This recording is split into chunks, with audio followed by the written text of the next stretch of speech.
Hi, it's Ben from My Cycling Coach. I hope you're well and that you're having a great day. So I've been speaking to a lot of cyclists recently. They've been saying that starting to increase their mileage at the weekend now, getting some longer rides in, which is fantastic to hear.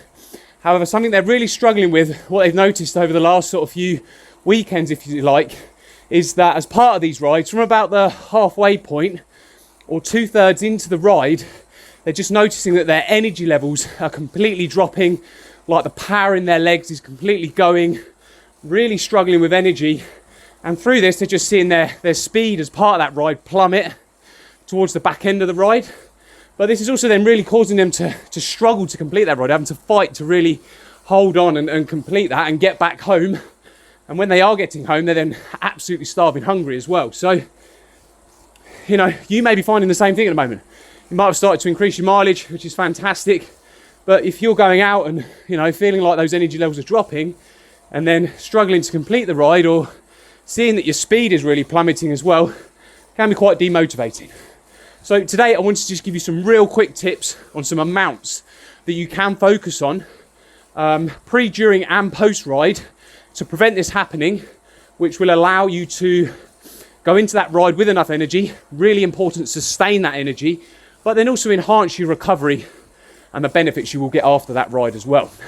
So we'll start with pre-ride fueling. So let's say this ride that you're doing at the weekend, I'm just going to take 3 hours plus as an average, how long this ride might be. It might be 3 hours, it might be longer. If it's going to be a longer ride, and you're starting to build that up now, your endurance for any big rides or sporties that you maybe got coming up now in the spring and summer, you're probably going to start pushing it up to the 3 hour or more sort of in duration. So pre-ride fueling. You want to be having or aiming for this duration of ride a minimum of 2 to 3 grams of carbohydrate per kilo of body weight before doing that ride. Now you may run that calculation and think, well, Ben, this is a lot of carbs to be consuming before a ride. Certainly if you're doing that ride or you're starting that ride really early in the morning. So for example, let's say you're going out, you're doing this ride, starting it early on a Saturday morning. Consuming that 2 to 3 grams of carbohydrate per kilo of body weight can be a lot to do very early in the morning. So what you can do in this scenario is you can break it down or split it. So let's say you are going out on a Saturday, go back to the Friday evening then, try to sort of consume or make up some of that carbohydrate as part of your evening meal on the Friday.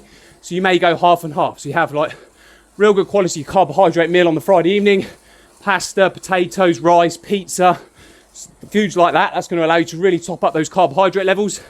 And then in the morning, you can just make up whatever you haven't been able to eat the night before, again, with real good sources of carbohydrates. You know, in the morning, just some examples out there. There's obviously loads of different things, but toast, muesli, granola, bagels, crumpets, banana, some fruit. Really good sources of, you know, quick and easy things you can prepare before going out and starting that ride on your Saturday morning. So that's pre-ride fueling. During ride, then what you want to try and focus on is having between 40 and 60 grams of carbohydrate per hour for these longer rides. Now this is going to ensure that you sustain that energy. So even if you've done a really good job with your pre-ride fueling, it's crucial that you continue to top up those stores throughout the ride as well. So 40 to 60 grams of carbohydrate. How you achieve this can be your personal preference. So you may prefer using energy bars, gels, carbohydrate mix in your bottle. You may prefer preparing your own homemade things like oat bars, granola bars, muesli bars. There's loads of stuff out there. But the most important thing is you're trying to get between that sort of 40 to 60 grams per hour. Now, another crucial thing for during ride is your hydration. So as part of any ride, really, no matter the temperature, you want to be having a minimum of 500 millilitres of fluid per hour to ensure that you're staying hydrated. Again, dehydration is going to lead to drop in energy levels. Cramp can occur through this as well, and that feeling of fatigue. So minimum of 500 millilitres per hour. Temperatures then can affect this. If it's get hotter or you start to sweat more, you want to maybe push this up to 750 millilitres per hour.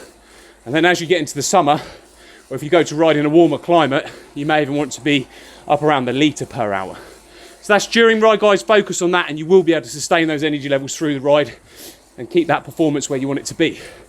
Post-ride then, as soon as you get off the bike, within 30 minutes, you want to be having 25 to 30 grams of protein, one of the easiest way to achieve this is through like a recovery shake or whey protein shake, and then following this up with some carbohydrates as well. So depending on how long the ride has been, you know, you may 30 minutes get that protein in, and then within an hour to 2 hours after, trying to have, you know, a good carbohydrate or well-balanced meal with protein, carbohydrate, micronutrients, so fruits or veg, to help with that recovery meal.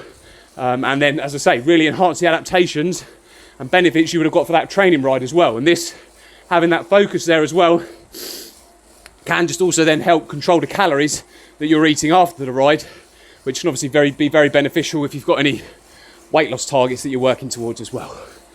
So yeah, quick one there today, guys, just to give you some guidance on that. I've been speaking to a lot of riders lately. Obviously, it's not a great feeling when you're really running out of energy, seeing that speed drop as part of your rides.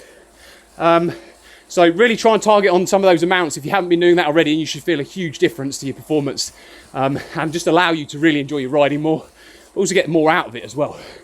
Hope you found that useful, guys. If you did, please drop a like on the video. If you're watching on YouTube, give us a thumbs up. Be sure to subscribe to the channel to receive all our most recent content and tips.